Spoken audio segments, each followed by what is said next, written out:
Okay. Out here sweating, putting in a 15-ton condenser and coil.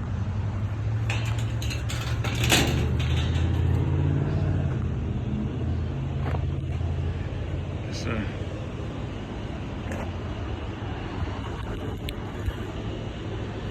15-ton Gemini, Carrier Gemini. So finishing this, well, not even finished really, just got the unit set in place and ready to get it wired up, welded in, started up,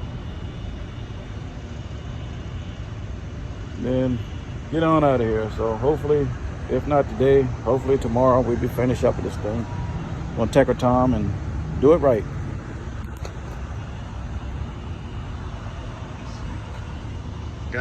Gotta have my Mountain Dew.